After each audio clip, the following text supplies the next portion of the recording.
Buenos días, good morning. I'm noticing that the automated translation is not working that well, so let's see what we can do.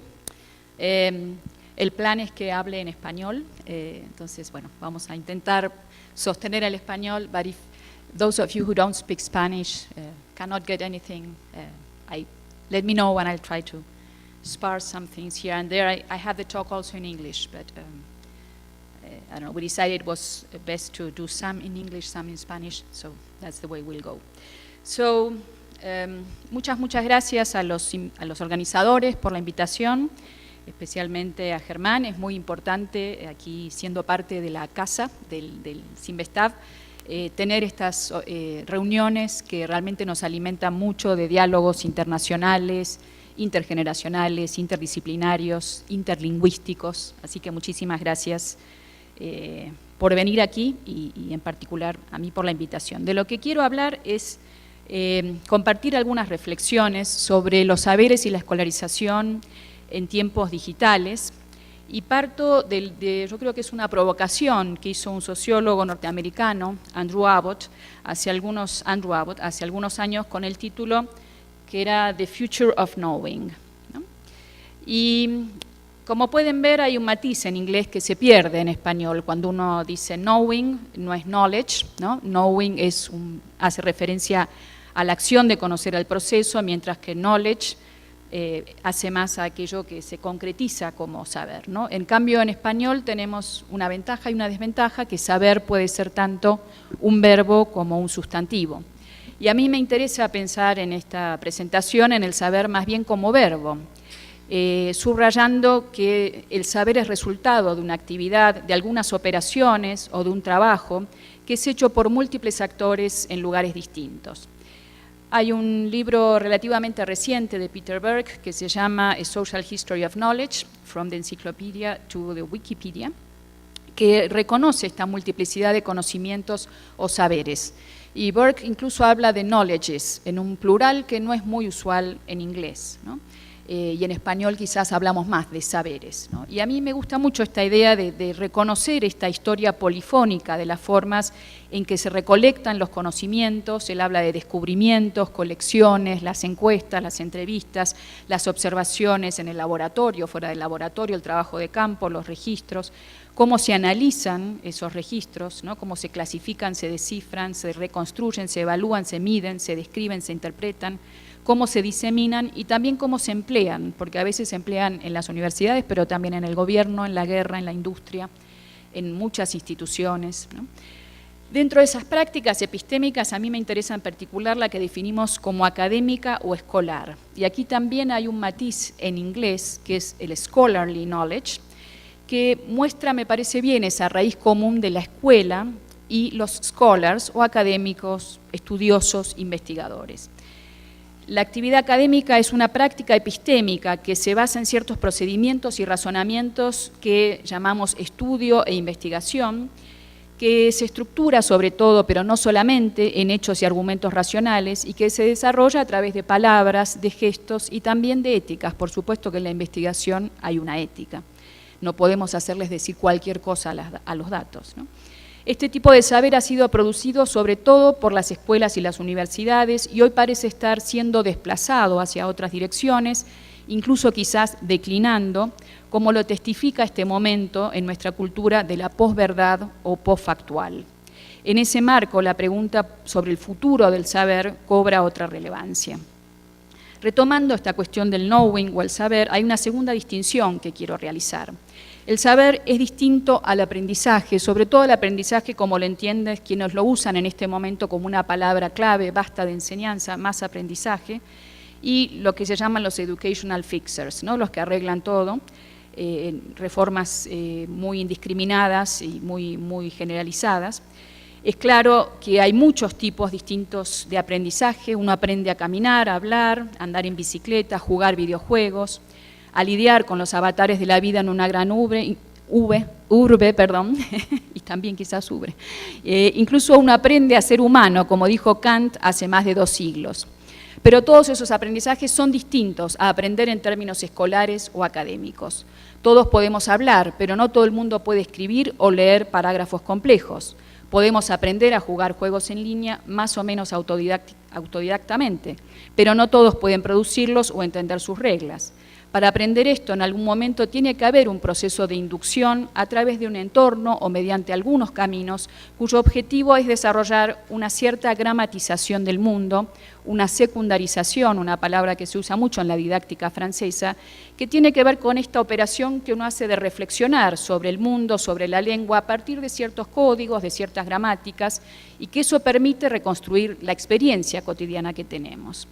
Cuando hablo de lenguajes no me refiero solamente al lenguaje verbal, sino también al arte, la matemática, la ciencia, el lenguaje corporal en un sentido amplio, también metafórico. Y me parece que ahí es importante destacar que la comprensión y apropiación del saber no es solamente una actividad de la mente, sino que está basada también en un entramado de cuerpos, de mentes, de afectos, se hace en espacios particulares, generalmente a través de ciertos artefactos. Hay una línea que está estudiando el lugar de la voz humana y pensemos en la voz de los maestros que seguimos escuchando. Bueno, son artefactos por los que se transmite, se aprende la cultura. Dentro, digamos, de ese marco, me parece a mí, que hay que pensar también en esto que decía antes de la ética, ¿no? Cómo tomamos una cierta responsabilidad por el mundo, cómo aprendemos a esperar nuestro turno para hablar, cómo aprendemos a escuchar en el proceso de construcción del conocimiento. El saber académico quiere desarrollar una posición de distancia y de reflexividad, de observación y registro, de conversación, debate y acuerdo, sobre por qué llamamos de tal manera o de cierta manera a las cosas, sobre acuerdos colectivos, sobre qué es la verdad y cómo puede ser alcanzada como empresa humana, cómo producimos nuestros datos. Todo esto es objeto de un trabajo, ¿no? Y esto es distinto a este aprendizaje implícito, ubicuo, el everything goes, del que se habla hoy, aunque por supuesto haya algunas conexiones. Pero considerando que ya hay mucha plática celebratoria sobre lo que los nuevos tipos de aprendizaje le traen a la sociedad, en mi presentación quiero detenerme en las rupturas, los quiebres y quizás también en las pérdidas. Quiero argumentar, basada en las investigaciones que vengo realizando y otros vienen realizando en escuelas y universidades en América Latina, que el futuro del saber académico no está asegurado, que depende de cómo desarrollemos nuestro trabajo hoy en este nuevo escenario de los saberes y los medios atravesados por las tecnologías digitales. Entonces, ¿en qué sentido las tecnologías digitales cambian estas prácticas de saber y por qué eso importa? Para reflexionar sobre esas transformaciones quiero dar un paso atrás, mirar a la historia, no con la idea de repetir la crítica de que las escuelas están mirando para atrás, están atrapadas en una época anterior de la historia, la industrial o la disciplinaria, crítica que creo que conocemos todos muy bien, sino para poder acercarnos a un sentido de tiempo más profundo de estas transformaciones en curso, una idea que tomo, y voy a tratar de no citar muchos nombres, pero de la teoría alemana de los medios. Me interesa, mi formación inicial es como historiadora de la educación, y por eso acuerdo con lo que dice Friedrich Kittler, un historiador alemán de los medios, cuando dice: no puedo pensar en otro modo mejor que la indagación histórica para prepararnos para el futuro. La historia, concebida de esta manera, no está en el pasado, sino que se vincula al presente, a cómo pensamos al presente desde su contingencia. Aproximarnos al pasado permite ver qué posibilidades de futuro contenía, y eso también permite pensar el presente hoy también con posibilidades distintas a las que quizás aparezcan. Y lo que quiero hacer es dibujar una parábola rápida entre dos momentos en el tiempo para hablar de las transformaciones, y voy a mostrar dos imágenes. La primera imagen procede de un texto muy conocido en el ámbito pedagógico de Comenio, el Orbis Sensualium Pictus, publicado en 1658 en Nuremberg, solo un año después en Londres. Comenio, no importa, bueno, hoy sería considerado un intelectual global, sirvió en muchas cortes europeas, escribió la Didáctica Magna, uno de los textos fundantes de la educación. Tenía la intención de producir un material de enseñanza que estabilizara los sentidos en un mundo que se estaba transformando. En el caso de esta imagen, que es sobre la escuela, la pueden ver, ya estoy tomando la edición bilingüe inglés-latina, uno puede decir que aunque había escuelas desde la antigüedad, la institución escolar, tal como la conocemos actualmente, con un currículum, un grupo de alumnos más o menos estable, fue una novedad en este momento. El método de Comenio fue presentar una imagen de situaciones o eventos y colocar números, ahí pueden ver en algunos rasgos, que eran explicados verbalmente, es decir, iba construyendo una equivalencia imagen-palabras. Puede verse ahí que él define a la escuela como una tienda, a shop, ¿no? Oficina en latín, y más bien uno podría decir es un taller, que está vinculado al hecho de que los docentes eran considerados como artesanos, no solamente por la naturaleza de su oficio, que todavía se sigue planteando esto, ¿no? La artesanía del oficio docente, sino también porque se los acusaba de ser mercaderes, ¿no? En la tardía Edad Media se les decía, ustedes venden su palabra, ¿no? Mercaderes de palabras se lo llamaban a los maestros. ¿Qué es la escuela en esta imagen? Es un docente, algunos estudiantes, discípulos formados en clases, algunas tecnologías para leer y escribir, se pueden ver libros, cuadernos, mesas, una especie de pizarrón o tablitas. También había una férula para castigar a los que se portaban de manera descuidada, dice. Comenio señala, el maestro enseña, los estudiantes aprenden, los estudiantes recitan y el maestro corrige sus faltas. Puede verse que hay una ventana, una pieza arquitectónica que siempre ha sido importante en las aulas y que operó como un medio de regular los contactos y el movimiento entre el adentro y el afuera. Y voy a volver sobre la ventana enseguida. Entonces, comparemos esta imagen con esta más actual, está tomada de una nota que se publicó en el New York Times 2017 de una escuela en Baltimore County, en Estados Unidos, para ilustrar una nota que habla de las conquistas de las aulas por las corporaciones tecnológicas. Hay algunas conexiones lejanas con el aula de Comenio, hay muchos artefactos, muchos más que en la época de Comenio, están los pizarrones, está el pizarrón interactivo, hay libros, hay cuadernos, hay muchas sillas y mesas, incluso podríamos hablar de múltiples estaciones de trabajo. En ese sentido hay una idea de taller, ¿no? También taller de aprendizaje, taller de saberes. Los estudiantes se concentran en sus pantallas, fíjense que hay 2 adultos en la habitación, podemos pensar que están ahí para ayudar, pero la imagen para mí muestra algo revelador. Quizás por el momento en que los capturan, ¿no? Parecen redundantes, y este rostro de este maestro que está un poco sorprendido, ¿no? Quizás con ¿qué hacemos, ¿no? Esta redundancia que tienen hoy los adultos en estas nuevas escenas de producción de saberes. No hay una ventana visible, aunque el reflejo en la laptop parece venir de ahí y el niño está mirando hacia ahí, aunque también puede ser otra pantalla, no lo sabemos, ¿no? Y acá hay un hilo interesante para seguir, y estuve trabajando un poco sobre la historia del espacio escolar y cómo está cambiando con los medios digitales, ¿no? Y ahí hay historias de la ventana, ¿no? Y lo que dicen los historiadores de la arquitectura es que la ventana hoy está desapareciendo, se está achicando, particularmente a partir de los rascacielos, ¿no? Hay esta ventana como continua, pero que ya no es ventana, por ejemplo, no abre, y también debido a un progreso tecnológico que las convierte cada vez más en pantallas. Las compañías tecnológicas hoy están desarrollando pantallas táctiles transparentes que se espera reemplacen por completo a las ventanas en un plazo de 10 a 20 años. Los clientes van a poder elegir su vista preferida, van a poder graduar la luz del sol y el calor y sin duda van a ahorrar mucha energía y mucho dinero. Las ventanas pantallas también van a operar como escudos contra lo que se percibe como un mundo que va siendo quizás más feo, más amenazante. Pero uno tendría que pensar también en qué costo tiene esto de perder las ventanas, ¿no? Perdemos la idea de conectarnos con un mundo exterior que no es enteramente dependiente de nuestros deseos y estados de ánimo. Esto tiene impacto también en las trayectorias de saberes, como quiero plantear después, ¿no?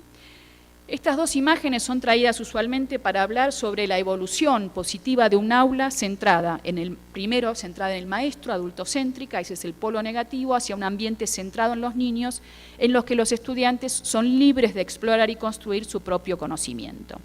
Pero ¿qué pasa si miramos estas escenas en términos de trayectorias de saberes?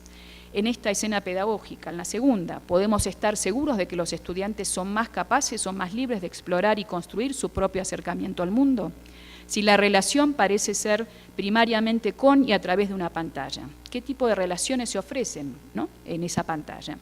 Michel Serres, un filósofo francés, llamó a la nueva generación pulgarcita, jugando con el personaje del cuento de hadas, pero también apuntando a los pulgares que usamos para relacionarnos con el mundo. Me interesa lo que esta tactilidad implica como modo de saber y cómo el cliquear está condensando y quizás reemplazando muchas operaciones que eran necesarias para realizar ciertos procesos cognitivos. Tomo un ejemplo. En las aulas hoy se toma fotos de lo que se escribe en el pizarrón en vez de tomar notas de lo que se lee. Tal como en relación a la conversión de la ventana en una pantalla, uno puede decir, ahorramos mucha cantidad de energía, ¿no? ¿Para qué andar copiando si puedo con un clic resolverlo, ¿no? Pero también habría que decir cuál es el costo de esta simplificación y esta automatización. El pizarrón se vuelve un registro más en un océano de registros visuales que están inscritos en flujos o trayectorias de conocimiento muy diferentes y no está ya junto a la serie de notas, de garabatos, de registros que uno hacía en el carpeta, en el cuaderno o en la computadora, no me refiero solamente al papel, ¿no? Que mostraban un sentido de desarrollo o proximidad alrededor de un eje común, ¿no? Y esto, en cambio, empieza a aparecer, bueno, la foto del pizarrón, con la selfie, con muchas otras, y en muchos sentidos en mi investigación se pierde, ¿no? Y creo que ahí hay un costo que hay que analizar. Entonces, bueno, ¿qué tipo de trayectoria de viaje a través del conocimiento está involucrado en esa participación de los medios digitales en el trabajo académico? Quiero presentar primero 2 o 3 argumentos breves antes de entrar en lo que observo en los ámbitos de formación académica. Y voy a ponerme un poquito teórica, siguiendo esta teoría de los medios alemana, ¿no? Que mira a la cultura y el saber. Ellos dicen, bueno, son producidas por una infraestructura tecnológica de medios que son los que permiten registrar, preservar, transmitir y procesar la experiencia humana. Son medios de inscripción, también son formas de circulación y diseminación, ¿no? De relatos, de historias, de administrar el tiempo, de administrar nuestros bienes, como los inventarios, las bitácoras.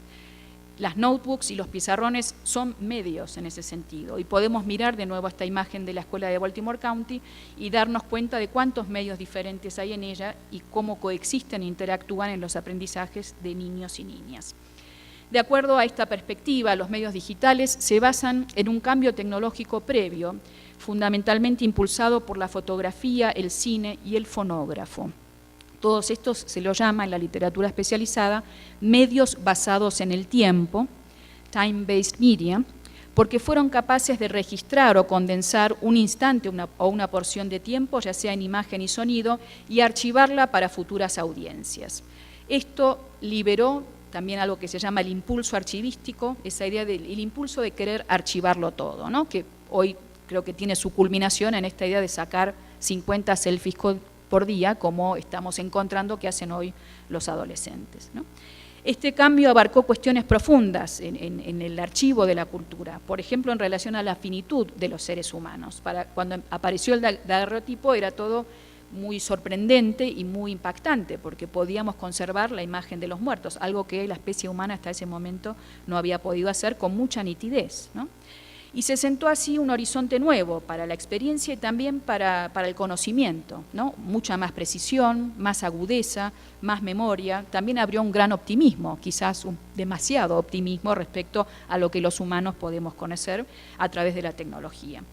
Después de esto viene el cine y la televisión, y también hacen algo muy interesante, que es empezar a archivar la duración, el movimiento. Una cosa es la fotografía fija, luego cuando empiezan, también conocemos bien estos relatos del primer cine que dicen, se nos viene el tren encima, bueno, estamos ya, todos crecimos con esto incorporado, pero esto fue un cambio epistémico muy importante y también, diría yo, ético y en muchos sentidos, de vinculación con el tiempo, de vinculación con el mundo que se construye a partir de esto, ¿no?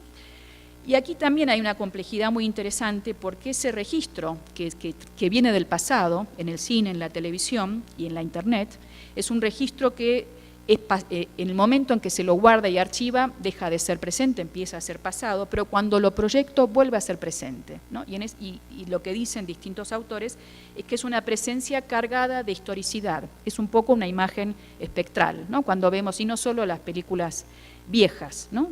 Nos traen otro tiempo y nos hacen estar en un tiempo bien complejo, ¿no? De que estamos aquí y hay una nueva ontología de la presencia, ¿no? Estamos aquí, pero estamos también en otros lados y estamos acompañados no solo por los que están aquí, ¿no? Esto está también cambiando mucho con los medios digitales. Si pensamos en estos medios como centrales para esta liberación del impulso archivístico, de la presión para registrar la vida, para guardar la comunidad separada, entonces uno puede ver muchas continuidades con las pulgarcitas de hoy. En estos días los dispositivos digitales producen registros y huellas de casi todos los movimientos que hacen sus usuarios para alimentar a los motores de rastrillaje de datos. Si esto parece ser más bien una extensión de algo que ya pasaba, hay que notar que estos registros van siendo separados o recortados de esa tradición del archivo, de armar un archivo de imágenes que inició la primera fotografía y el primer cine, ¿no? Ya no siguen la idea de que tienen que ser administrados o preservados como registros de tiempo y de memoria. Bueno, los que todavía teníamos la fotografía analógica sabíamos lo que nos costaba un rollo de fotos y cómo pensábamos, cuántas sacábamos, revelarlas y bueno, ¿no? Y cada viaje por ahí valía distinto y el viaje a Europa eran 15 rollos, pero el cumpleaños era 1 o medio, ¿no? Bueno, y uno iba graduando así en términos de costo y de posibilidades esa relación con producción de una memoria, ¿no? Y esto hoy creo que tiene un sentido completamente distinto. Y muchos hablan de que estos registros están completamente tragados por los circuitos de mercantilización y de un procesamiento cada vez más automatizado, ¿no? Incluso la propia imagen se vuelve una mercancía a vender en estas plataformas. Los circuitos ya no necesitan además una intención o impulso para que algo se registre, sino que los aparatos hoy graban todo sin que nosotros intervengamos, ¿no? Como sabemos bien con el GPS y muchos otros modos de producir datos continuamente, ¿no? Nuestra participación en ese archivamiento de la cultura se vuelve más estandarizado y más automático.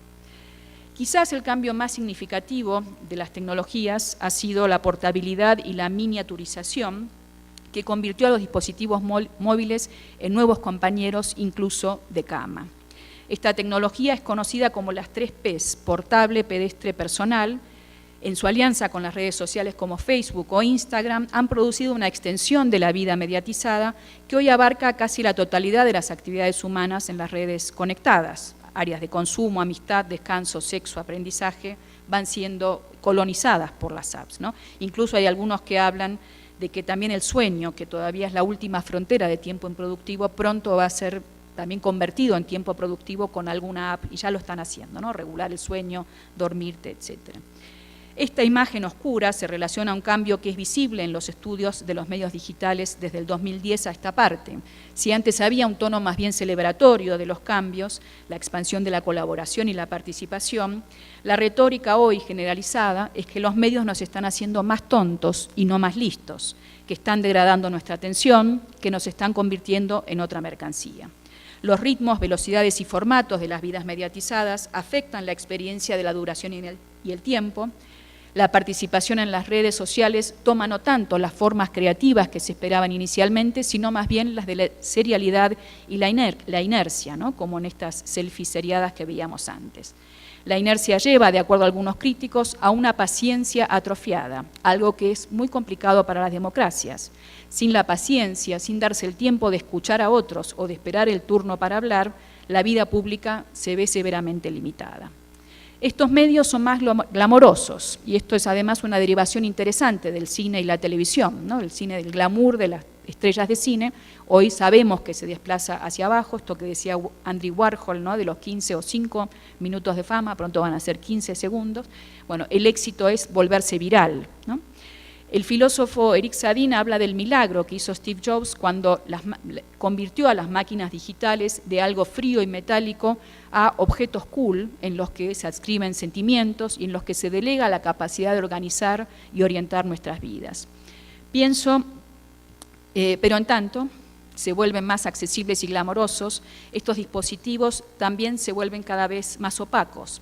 El conocimiento sobre estas tecnologías es crecientemente algorítmico, y si algunos algoritmos pueden ser comprendidos por un estudiante de prepa con buena formación, hay otros, como el PageRank de Google, que se dice que ya superaron las 400 páginas.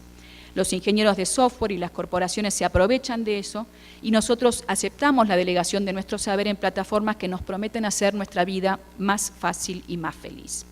Nuestros dispositivos digitales se vuelven como pequeños tótems que llevamos con nosotros, fascinados por los que nos permiten hacer, y con esto no estoy abogando por convertirnos en luditas, destructores de máquinas, ¿no? Ahora del siglo XXI, lo que no me parece ni factible ni deseable, pero creo que es importante ubicarnos como intelectuales e investigadores en una posición diferente a la que se plantea de la fascinación con lo que estos producen, ¿no? También creo que hay que distanciarse de la mera condena, ¿no?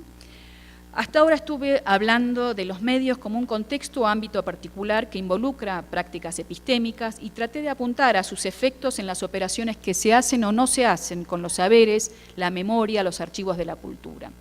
Quiero ahora considerar otros contextos, los de las escuelas y las universidades. Quiero pensar a estos contextos como entornos o espacios locales específicos. Como una nota a pie, estuve mirando hace poco una serie de videos sobre los diálogos 2019 de los premios Nobel y particularmente un evento realizado en enero de 2019 en Santiago de Chile, y había un panel sobre el futuro del aprendizaje en tiempos digitales. Los 3 participantes eran 3 reconocidos académicos norteamericanos, que por supuesto hablaron de las pruebas de evaluación que se toman a los niños de 3 años, de la credencialización, del ADD, de los síndromes de atención, la sobreabundancia de artefactos tecnológicos, y pensé, bueno, ellos hablan de su realidad, esa no es nuestra realidad, necesariamente en México, en Argentina, en América Latina, ¿no? Y me parece que hay que darse cuenta que este contexto, ¿no?, de la escolarización es distinto en distintos lugares, no son cuestiones universales, sino bien locales, ¿no?, que tienen que ver con sistemas y tradiciones educativas, y por eso hay que tener algunos reparos respecto a cuando se dice el futuro del aprendizaje, ¿no?, en el mundo, y no pensar, bueno, en qué contextos concretos están interactuando las tecnologías con otras prácticas. Esta cuestión no tiene que ver solamente con la distribución desigual de los recursos tecnológicos, ¿no? Tenemos aquí una situación de marginalidad urbana versus una escuela altamente tecnificada. Sin duda es una cuestión que tiene que ser atendida, esta desigualdad, o al menos atenuada. Pero me parece que hay que reconocer que sigue habiendo historias de la escolarización, historias del saber académico, que son también particulares, ¿no? Como dice el antropólogo indio Arjuna Padurai, lo que consideramos global es una configuración local que consiguió pasar por universal. Los actores y las relaciones se mueven con un ritmo que no es homogéneo, sino que está lleno de obstáculos, hoyos, procesos diferenciados. La globalización, dice él, nunca es un proyecto total que captura a todas las geografías con la misma fuerza. Y esto es tan verdad para México y Brasil como lo es para Alemania, Japón y Estados Unidos. Pero las escuelas y las universidades tienen una vida concreta en nuestras sociedades y toman formas diferentes. El contexto en el que yo realicé investigaciones son las escuelas, particularmente de nivel medio y medio superior en Argentina y México, pero también participé en proyectos en Brasil, en Colombia, en Chile y en Perú. Como vimos en esa segunda imagen que mostré de la escuela de Baltimore County, las escuelas no están afuera de estas transformaciones y la batalla por la atención que se está dando hoy se siente de manera intensa, pero de manera distinta también, según los distintos contextos, ¿no? Y me interesa también pensar algo de esto de la escuela como un espacio específico, este espacio, y aquí vuelvo a esta idea de prácticas académicas, ¿no? Un espacio para la atención, un espacio para el estudio, un espacio en el que se puede tener un tiempo y un lugar para reflexionar sobre el mundo, para aprender otros lenguajes, para equivocarse, para revisarlos conjuntamente, para desafiarse cognitivamente, ¿no? También es un lugar para aprender a escuchar, algo que, como yo dije, está despreciado hoy, cuando lo que más cuenta es más bien hablar y participar participar es algo que sea hacerse visible o audible en comentarios e imágenes. ¿Por qué América Latina? En primer lugar, porque ahí trabajo, porque de aquí soy, pero además, cuando hablo de América Latina no quiero presentar una visión que generalice o descontextualice lo que pasa en distintas realidades, pero me parece que es muy interesante pensar, y aquí hay una idea que hizo una colega nuestra, Ariadna Acevedo, sobre los ciudadanos inesperados, y yo diría, bueno, también los usuarios inesperados, ¿no? Hay muchas cosas que se piensan para ciertos individuos que podemos llamar metropolitanos, emprendedores y autónomos, y sin embargo tenemos contextos, ¿no?, como los que pueden verse a la derecha de la foto, donde, bueno, las condiciones son muy distintas, y con suerte hay una computadora, seguramente hay celulares, cada vez más hay más celulares, ¿no? Pero no son esos contextos de uso ideales que se han planificado desde los desarrolladores de software, ¿no? Sobre mi investigación, ¿no? He venido hablando de mi investigación y todo lo que les conté tiene que ver con los marcos conceptuales que voy construyendo para dar cuenta de lo que voy viendo, de lo que voy aprendiendo, ¿no? Pero quisiera centrarme un poquito más en el trabajo de campo. Desde el año 2008 estoy estudiando el uso de medios digitales en ambientes escolares, como decía, sobre todo a nivel medio, medio superior, ocasionalmente también en escuelas primarias, instituciones de formación docente, universidades. En estos años aprendí mucho, dirigí 18 tesis doctorales y tesis de maestría sobre estos temas, 8 de ellas en el CIMBESTAB. También aprendí mucho de tesis que dirigieron colegas cercanos como Judy Kalman. Y ahí uno se va haciendo muchas preguntas, ¿no? Y les cuento algunos de los temas que se estuvieron trabajando como parte de la línea de investigación, ¿no? Bueno, ¿qué pasa con los programas de equipamiento masivo de 1 a 1, una computadora por alumno? Haciendo observaciones de clase, entrevistas en profundidad a docentes y alumnos, recopilando trabajos escolares, producciones audiovisuales, no solamente en las aulas, sino también qué se hace fuera de las aulas, ¿no? Algunas de las tesis que se produjeron o están en curso tienen que ver con el estudio de las tareas escolares que se hacen con medios digitales, con las selfies y el sexting como prácticas culturales y epistémicas juveniles, con el uso del WhatsApp por los maestros como nuevas arenas de participación que conviven con la sala de maestros, las comunicaciones habituales, ¿no? Jerárquicas, etcétera. El uso de medios digitales por profesores de ciencias sociales y de artes visuales, la traducción institucional que se va haciendo porque una cosa es la política y otra cosa es lo que la escuela decide hacer con sus prioridades, con sus recursos, con lo que puede y quiere hacer. Trabajamos también la historia de algunas plataformas abiertas en México como Enciclomedia y ese paso de Enciclomedia, a Encicloabierta. También otras plataformas cerradas como los cursos enlatados de formación docente, el uso de tecnologías para la inclusión de alumnos discapacitados en las universidades, entre muchas otras, ¿no? Y lo que tratamos de hacer ahí fue mapear, ¿no? Aquí cuento un poco las preguntas de investigación, cuáles son las ecologías de medios y sobre todo qué está pasando con los saberes, ¿no? Qué tipos de operaciones con los saberes traen estos medios, qué efectos tienen en el estudio y en la atención y qué es lo que los estudiantes logran hacer o aprender en la nueva ecología de medios. Mi investigación, yo quiero decirlo, no es comparada, no es que estoy tomando, ¿no? Simultáneamente, sino que es más bien poder pensar registros en forma comparada y poder ir construyendo hipótesis sobre qué está cambiando. Y un aspecto que se me hace muy visible es que hay algo que importa mucho y que son estos órdenes pedagógicos que se vinculan a tradiciones propias. Por ejemplo, en Argentina, lo que veo en las observaciones de clase es que importa mucho la oralidad y el debate, ¿no? Y son más valoradas esas prácticas que la escritura. Lo que se despliega es lo que podría llamarse un currículum expresivo, una interacción que está centrada en darle voz a los estudiantes y en aprender a expresarse en distintos lenguajes y formatos. En México, aunque eso está cambiando, las reglas de presentación personales son muy importantes y las escuelas parecen guiarse más por la tradición y el orden de lo que es una buena escuela, con una orientación académica quizás más marcada que lo que yo veo en las escuelas argentinas. Es claro que las computadoras o los celulares no cambian esto, no lo cambian de manera rápida por lo menos, y que los dispositivos ingresan en órdenes pedagógicos que todavía tienen cierta eficacia. Todo esto exige mucha más profundidad de lo que puedo desplegar en este tiempo de la presentación, pero quiero centrarme en dos argumentos básicos en lo que queda de la presentación. Uno tiene que ver con este desplazamiento de la investigación, del research al search, ¿no? A la búsqueda, y otro tiene que ver con el uso muy dominante de imágenes en la enseñanza. Reitero, esto tiene que ver sobre todo con observaciones en media superior, pero creo que también tiene muchos efectos y es visible en las aulas universitarias.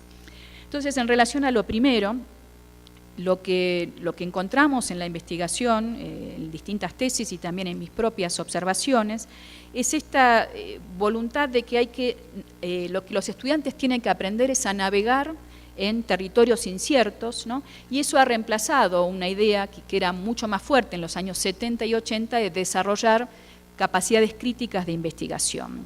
El conocimiento se vuelve equivalente a la información, los contenidos parecen intercambiables y la mayoría de las decisiones se delegan en algoritmos. Se pide a los estudiantes que desarrollen búsquedas en casi cualquier tema con la consigna de busquen en Internet. No importa si es ciencia, si es historia, si es lengua, ¿no? Sino la primera actividad es busquen en Internet. Es muy frecuente que los estudiantes hagan de esto fotos o videos que son considerados parte del trabajo escolar relevante. Y quiero contar muy brevemente dos ejemplos, una clase de música que observamos en Argentina, una clase de música en una escuela urbano marginal con muchas dificultades de organizarse como clase, Y en ese contexto el profesor de música sacó una guitarra y se puso a cantar, ¿no? Con la guitarra, digamos un momento analógico, ¿no? Y con esto logra capturar la atención de los estudiantes. Toca una canción de los años 90, después una canción más rockera, digamos, reciente. Los estudiantes lo aplauden, le prestan atención por un ratito. Y enseguida el profesor les dice, bueno, elijan, voten una de las dos, ¿no? ¿Cuál les gusta más? Les gusta más la que conocen más, la reciente. Muy bien, este es el trabajo que van a hacer de aquí a fin de año. Tienen que preparar una performance, ¿no? Una actuación en relación a esto, tienen que diseñarla desde el principio, y para esto busquen en internet, ¿no? Distintas ideas para inspirarse, ¿no? Uno podría decir que, bueno, no se les da otros criterios, más que busquen en internet, y en este caso busquen en YouTube, ¿no? Para este profesor, YouTube es la nueva biblioteca, es el nuevo archivo, casi el archivo exclusivo, donde pueden encontrarse registros de la cultura. No les pregunta en ningún momento alguna cuestión sobre, bueno, qué incluye ese archivo y qué no incluye, y en qué orden lo incluye. En la clase me parece a mí que es visible esta pedagogía expresiva que es tan dominante en Argentina. Hay mucho énfasis en hacer, en expresarse, en mostrar, y no importa tanto aprender un código. Por ejemplo, el profesor escribe, ¿no? la canción con una notación, pero nunca se las explica. El que sabe lo toma, el que no sabe se lo perdió, ¿no? Pero no es un tema que se trabaje, ¿no? El lenguaje musical, por ejemplo, tampoco la historia musical, ¿no? No hay ninguna consigna que oriente mejor en ese sentido, ¿no? Y uno podría decir, bueno, podría haber pedido desarrollar criterios de apreciación musical o de puesta en escena, aprendizaje de códigos, ¿no? Y esto queda muy desplazado, más bien por inspírense, actúen, ¿no? Armen un buen video. Y ahí uno podría volver a pensar, ¿no? En relación a esta exploración en pantallas, bueno, no en todos los casos implica un salir a explorar el mundo. Muchas veces es quedarse con lo que ya está registrado de ese mundo, con lo que es accesible en cierto momento a través de la lógica de esos dispositivos de computación, ¿no? Entonces la trayectoria de saber quizás sea menos amplia que la que en otro momento se proveía. Por supuesto, estoy suponiendo un buen docente, que habría caminos de conocimiento, y en todo caso habría que decir, bueno, habría que buscar buenas plataformas, ¿no? Pero ni el docente lo garantiza por sí solo, ni la plataforma lo garantiza por sí solo, ¿no? Y hay otro ejemplo que puede verse en una institución de educación media superior, en una escuela pública prestigiosa en México, que fue investigado por Blanca Trujillo, que hizo aquí su tesis doctoral conmigo. Una clase que trata sobre la Edad Media. De nuevo hay una opción, los estudiantes tienen que elegir un tema, ¿no? para aprender. Y acá hay una idea de libertad, de currículum más abierto. Pueden elegir temas como ajedrez, producción de vino, la historia de los bancos, la geometría en el arte, el surgimiento de la universidad. Y una vez que eligen un tema, tienen que desarrollar distintas acciones. Investigar en internet, ¿no? Se discute con qué palabras se puede buscar en términos muy prácticos, ubicar los eventos en un mapa y buscar varias ilustraciones. Se les pide a los estudiantes que no corten y peguen, sino que parafraseen, escriban con sus propias palabras y que citen la URL de lo que encontraron. ¿Qué pudieron hacer los estudiantes con esta tarea? Blanca Trujillo encontró que hacían la tarea donde y cuando podían, en su casa, en el celular, en el transporte público, lo más rápido que podían. Sus producciones eran en general una especie de remix de textos e imágenes encontrados en internet en el poco tiempo que tenían disponibles. Había muy poca integración de esos textos, estaban hechos de fragmentos que rara vez hacían un relato. Pero la única pregunta, y este quizás es el punto más crítico, los estudiantes hacen eso, pero ¿qué es lo que la intervención de la profesora fue, bueno, ¿y de dónde sacaste esta información? A ella lo que más le preocupaba es que hubiera una URL citada, como si la URL fuera tan legítima como otras formas de validación del conocimiento científico que están producidas por instituciones reconocidas, ¿no? Los estudiantes usaban estrategias de localización que delegaban por completo los resultados a los motores de búsqueda, Google y Wikipedia, y la investigación se volvió equivalente a localizar información fragmentada a través de algunos tags, etiquetas o índices, y redujo el saber a eso que estaba indexado o etiquetado, ¿no? En ese sentido uno podría decir, bueno, hay varios problemas si ese es el futuro de las prácticas académicas, ¿no? Incluso diría en una escuela de media superior reconocida, y no estoy buscando el ejemplo quizás donde sea más fácil encontrar debilidades. Hay también debilidades en nuestros centros de excelencia, diría yo, ¿no? Y creo que ahí hay un problema de formación didáctica, de formación pedagógica y de falta de discusión sobre el estado de las prácticas de conocimiento en la actualidad, ¿no? Sigo con el segundo ejemplo, que es... no, creo que... Sí. Uno podría decir, bueno, que hay aquí una complicación, ¿no?, de la acumulación de registros a partir de una memoria particular, ¿no? Fíjense lo que dice aquí Christian Jacob de las prácticas de conocimientos, un historiador francés de la historia de la ciencia, ¿no? Él dice: deberíamos tomar en serio la intuición de que la práctica de saber a veces toma la forma de un viaje. Este viaje recorrido descansa en la habilidad de orientarse, en el arte de encontrar los rastros que marcan el itinerario que inventamos mientras lo caminamos. El viaje puede ser llamado método, protocolo, experimentación, razonamiento, pero uno tiene que aceptar modificar el mapa de ruta para hacerle lugar a un descubrimiento accidental o a una hipótesis alternativa. El problema con ese desplazamiento de la investigación a buscar en Internet, como la habilidad central para analizar el mundo, es que ya el trayecto se va haciendo cada vez más corto y lo define el algoritmo, ¿no? Esta situación, por supuesto, es resultado en parte de un affordance de la plataforma, pero también de cómo hay un currículum escolar que es muy extenso, la presión sobre docentes y estudiantes para desempeñarse bien y tener éxito escolar, sin darles tiempo de pensar, de trabajar, de cometer errores, de revisar, debatir o argumentar. La mecánica que se ve en las aulas es: los profesores dan una tarea, los estudiantes la regresan, rara vez hay feedback, hay retroalimentación, y esto preexiste a los medios digitales. Pero los medios, creo yo, en vez de resolver este problema, lo agravan e inscriben las escuelas en una línea, de nuevo, de serialidad e inercia que no rompe con lo que ofrecen la mayoría de las plataformas digitales. Paso muy rápidamente al segundo ejemplo y con eso voy cerrando, que tiene que ver con esta dominación de las imágenes como medio de expresión y de capturar la atención, ¿no? Esto también es algo conocido y yo diría, yo no considero que sea una pérdida que haya más imágenes. La sociedad humana siempre usó el lenguaje visual y lo usó antes que el lenguaje alfabético, no hay ninguna duda, y fue una forma de archivar la memoria, de comunicarse, ¿no? Lo que uno podría decir es, bueno, ¿en qué medida este uso de imágenes está ampliando capacidades expresivas o no las está ampliando, ¿no? Y lo que veo en el uso habitual, en condiciones habituales en las escuelas, es que no está enriqueciendo los lenguajes. Primero porque no se lo trabaja como lenguaje, ¿no? Porque la imagen es una ilustración y en general es más bien un medio de capturar la atención, ¿no? Entonces, muy pocos ejemplos y muy rápido. Una clase de historia en Argentina, casi al final en la media superior, sería el equivalente a la media superior, un tema muy controvertido, la historia reciente en Argentina, y el profesor decide hacer una actividad interesante que es usar un clip de noticieros televisivos y sacarles el sonido y decirles a los estudiantes que graben el sonido. Entonces tienen que usar las tecnologías digitales a la vez que hay un archivo, ¿no?, de fotos, de imágenes que ahora es accesible.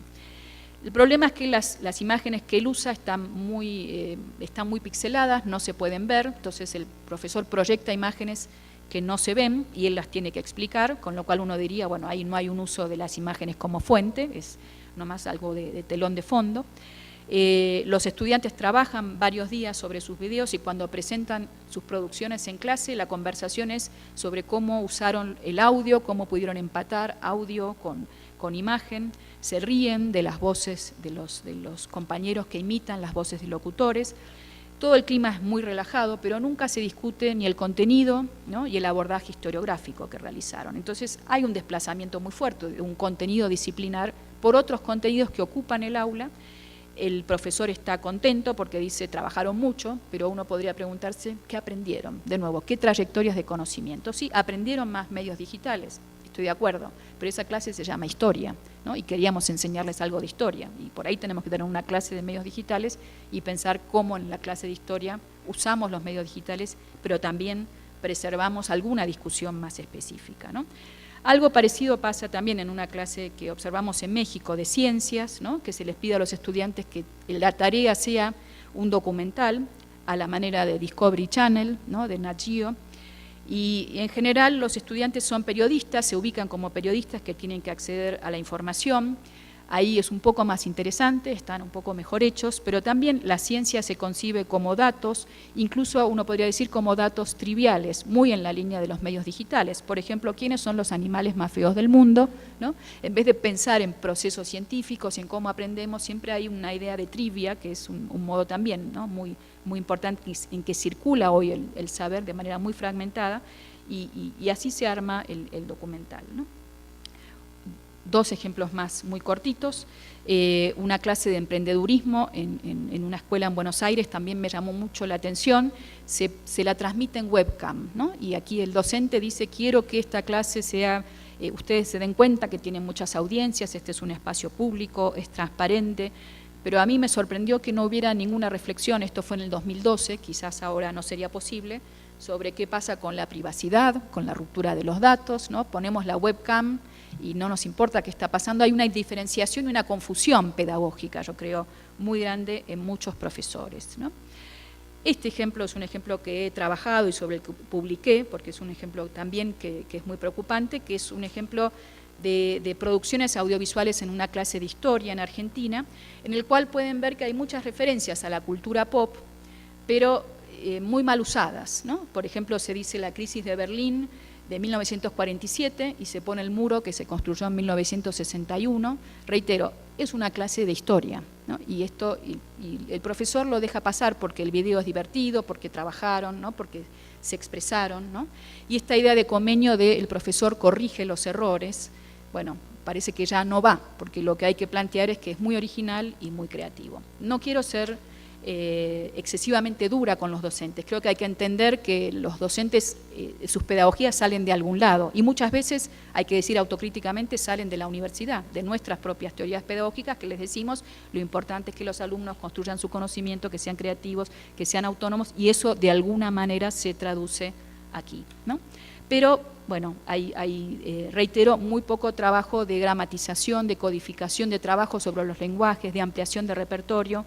Otra tesis que dirigí sobre cultura, la enseñanza de las artes visuales, era puro juego, ¿no? Y uno dice, bueno, se salió de la visión solemne y aburrida de la historia del arte, de las corrientes pedagógicas, pero esto es mejor necesariamente, ¿no? De nuevo, ¿qué trayectorias de conocimiento se están planteando? Nunca se discute en ninguna de las clases que observamos si las imágenes pueden ser falsas, manipuladas, ¿no?, fake, o qué relación tienen problemática con el referente, ¿no? Las imágenes científicas, lo sabemos bien quienes hacemos ciencia, son modelizaciones muchas veces. Bueno, hay que enseñar sobre esto también, ¿no? Las simulaciones tienen sus posibilidades y también tienen sus límites, y las ponemos a prueba y las discutimos y sabemos que hay algunas mejores y peores. Esta discusión no solo no entra al aula, no está en el horizonte de los profesores, ¿no? Y creo que aquí hay que trabajar mucho en la formación docente para que puedan traer estos otros trayectorias de saber al aula.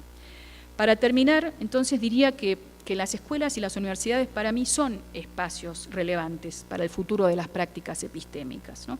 Y si no lo son hoy, hay que tratar de que lo sean, ¿no? Tienen una posición única en poder dar un espacio y un tiempo para familiarizarse con la complejidad de los lenguajes y procedimientos de la producción de saber, con posiciones epistémicas que no están inmediatamente disponibles para todos, pero que además se están volviendo cada vez más raras en este mundo postfactual actual. Y son instituciones de conocimiento público. Aquí tomo una idea que Gustavo Fishman ha trabajado mucho, la idea de public knowledge, ¿no?, que producen experiencias de lo común y prácticas epistémicas que tienen que ser debatidas y validadas por públicos amplios, y no solamente juzgarse por cuán populares son, cuántos likes recibieron, cuán atractivas nos resultan. Esto no quiere decir que las escuelas y las universidades sean los únicos lugares valiosos. Sin duda hay muchas otras agencias, muchos aprendizajes importantes que tienen lugar en otros entornos. Pero lo que las escuelas y las universidades hacen, o deberían hacer, al menos hasta ahora, en relación a prácticas epistémicas que identificamos como importantes, no tiene parangón. En esa dirección no estoy de acuerdo con la crítica desescolarizante y la equivalencia que se construye entre la escuela y la cárcel, o la escuela y el sistema industrial perimido. La escuela es previa a las fábricas y tiene otras historias inscriptas en sus pedagogías.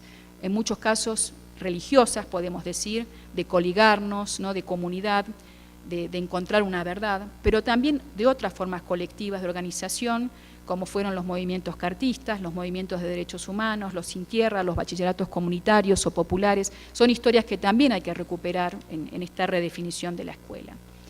También creo que las escuelas no siempre están haciendo lo que tienen que hacer o no lo están haciendo bien, pero no veo cómo eso va a mejorar si las inundamos con dispositivos digitales, que de hecho ya tienen por los celulares, o proponemos medidas como el Facebook en las aulas, ¿no? La escuela en Play Mode, me estoy refiriendo acá a los modes de la PlayStation, quiere superar la gravedad o solemnidad de la escuela y su cualidad disciplinaria, pero no siempre es una alternativa mejor en términos de cómo enriquece o cómo expande las prácticas académicas de los estudiantes. Hablando de la PlayStation, quiero concluir con un aviso que apareció en el 2013, pero que fue retirado pronto, quizás porque revelaba demasiado. Esta propaganda plantea una serie de opciones para el alumno jugador, colocado frente a un problema matemático que, según me contó un ingeniero, suele enseñarse en segundo año de ingeniería y no en la secundaria o la prepa. La propaganda plantea, ¿no?, bueno, ¿qué elegirías entre la escuela y el juego? ¿Preferirías bailar el Gangnam Style o escaparte hacia una nueva vida? No sorprende que entre las opciones no incluyeran la posibilidad de diagonalizar la Hamilton, que sería la solución a la ecuación. Lo que quiero subrayar con esta propaganda es que estos parecen ser los términos del debate pedagógico sobre las escuelas hoy. La escuela está llena de códigos y de fórmulas incomprensibles e inútiles y la opción es ponerse a bailar o escaparse. Espero haber podido mostrar por qué hay que problematizar estas oposiciones y formas de construir la realidad y los problemas educativos, porque este relato y visión de la escuela no ayuda ni a mejorar las debilidades de las propias prácticas de enseñanza en las escuelas y universidades, ni tampoco a atender los nuevos desafíos epistémicos y políticos que nos están planteando los medios digitales. Muchas gracias.